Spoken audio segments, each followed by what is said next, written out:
என்னன்னா இங்கே ஒரு பெண் பிரசவிக்கிறதுக்காக இருக்காங்க, நிறைய மாத கர்ப்பிணி.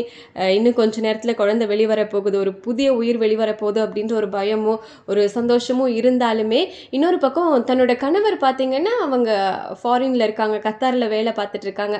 இந்த மாதிரி முக்கியமான நேரத்தில் கணவர் இல்லாமல் இருக்கிறது அப்படிங்கிறது நிச்சயமாக எல்லா பெண்களுக்குமே, பிரசவிக்கிற எல்லா பெண்களுக்குமே ஒரு வருத்தமாக இருக்கும் இல்லையா?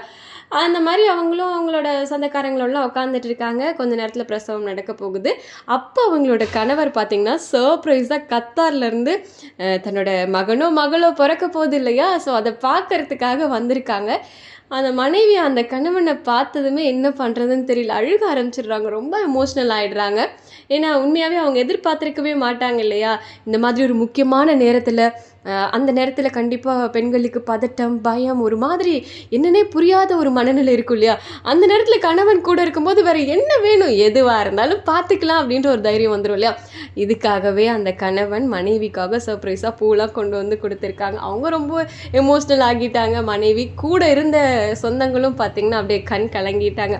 இவ்வளோ தாங்க வாழ்க்கை. பெண்களுக்கு பொதுவாகவே பணம், நகை அதெல்லாம் கடந்து ரொம்பவே முக்கியமானது அப்படின்னா கணவன் தன்னோட செலவழிக்கிற நேரம் தான். அது முக்கியமான நேரத்தில் கணவன் இருக்கும்போது வேற என்னங்க வேணும் அந்த பெண்ணுக்கு அப்படின்ற மாதிரி இந்த கணவர் சிறப்பான ஒரு செயல் செஞ்சுருக்காரு.